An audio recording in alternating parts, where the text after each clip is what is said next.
Economic red alert. Credit card defaults jumped to the highest level in 14 years, Michael Snyder reports. It is starting to look a lot like the last financial crisis. Americans are defaulting on their credit cards at a rate that we have not seen in more than a decade. And this could have very serious implications for our financial situations as we move into 2025. Easy credit has enabled many Americans to enjoy lifestyles that are far beyond what they actually deserve, but outrageously high interest rates, absurd penalties, and predatory fees have sucked the financial life out of millions of households. The temptation of easy credit has proven to be too much for many Americans to resist, and now a day of reckoning has arrived, and it is not going to be fun. It was expected that credit card defaults would continue to rise this year, but a 50% jump is ridiculous. Credit card defaults are at their highest level since 2010, as consumers feel increasingly stretched. As the Financial Times FT reports on Sunday, December 29, card lenders wrote off $46 billion in seriously delinquent loans in the first 9 months of this year, a 50% jump over 2023.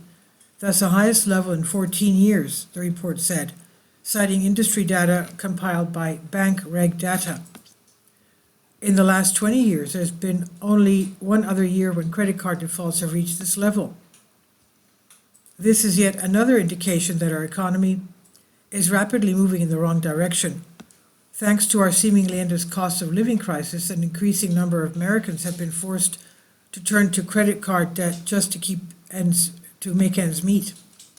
At this point, 74.5% of all U.S. consumers are carrying at least some credit card debt. As covered here earlier this month, the share of consumers carrying at least some credit card debt is pervasive at 74.5% per PYMNST, Intelligence Research. While that percentage is more or less static across income levels, it leaps to more than 90% for consumers living paycheck to paycheck and having trouble paying their bills. The research showed that the average outstanding balance among paycheck to paycheck cardholders who have issues paying their bills is $7,038 compared to those who live paycheck to paycheck without such difficulties who had average outstanding balance of $5,766. This is a nightmare. Our economy is highly dependent on consumer spending, but now the bottom third of the economic pyramid is tapped out. Mark Zandi, the head of Moody's Analytics, says high-income households are fine, but the bottom third of U.S. consumers are tapped out. Their savings rate right now is zero. Credit card debt is one of the most destructive forms of debt that you can accumulate. In fact, it would be difficult for me to overstate just how devastating credit card debt can be to a family. If you owe $10,000 on a credit card with a 20% interest rate and only make a payment of $300 each month, it would take you more than 4 years to pay it off. During that time, you will pay $4,718 in interest rate charges in addition to the $10,000 in principal that you're required to pay back. That does not even account for any penalties or late fees. Are you starting to get the picture? The truth is that credit cards are one of the greatest inventions of sucking the wealth out of middle-class American families ever invented. Today, Americans have over 1 billion credit cards, and they owe over $1 trillion in those cards. I just asked Google AI, and I was told that the combined GPT of the 100 poorest countries is estimated to be around $500 billion. So that means that what Americans owe on their credit cards is twice as large as the GPT of the 100 poorest countries on the entire planet combined. What in the world is wrong with us? The top 10 credit card issuers in the U.S. control approximately 82% of the credit card market. When we go into credit card debt, we're making them even wealthier, and that is precisely what they want. Right now, there are no federal laws that limit the interest rates that credit card companies can charge. If they want to charge you 30%, they can do that. If they want to charge you 40%, they can do that. And of course, they love to hit us with all sorts of fees and penalties as well. According to Google AI, this is how much revenue some of the largest credit card companies earned in 2022. American Express, $50.7 billion. Bank of America, $92.4 billion. Capital One, $34.2 billion, Chase, $154.8 billion, Citibank, $101 billion, Discover, $15.2 billion. That's a ton of money. The higher we push our credit card balances, the richer they become. The bottom line is that we need to change our behavior. We work so hard to earn the money that we make. Why hand that money over to greedy bankers? Last week, I discussed the fact that our central banking system has been designed to funnel as much wealth as possible to the very top of the pyramid.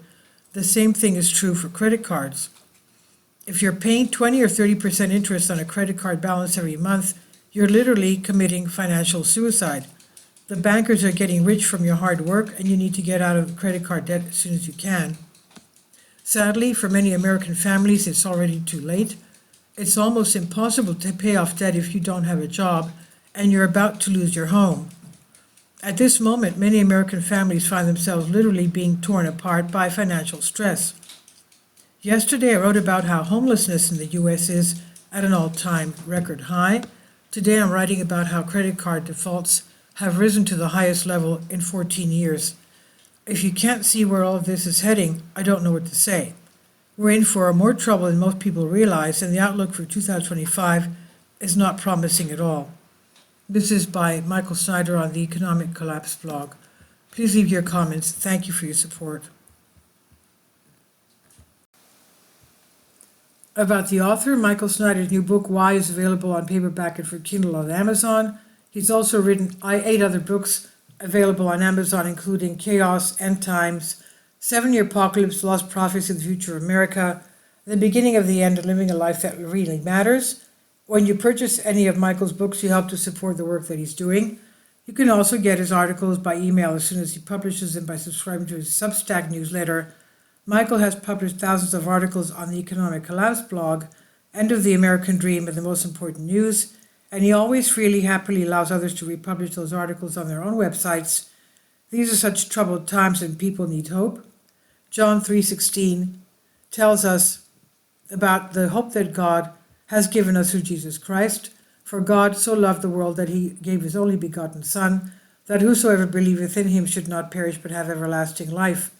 If you have not already done so, we strongly urge you to invite Jesus Christ to be your Lord and Savior today. Please leave your comments, and thank you for your support. Finally, support my Patreon account. The daily posts are 5 videos daily, and they are totally different from what I have on my YouTube channel. Thank you so much for your support and that you find all my content so interesting. You'll find the Patreon account details in the description box below.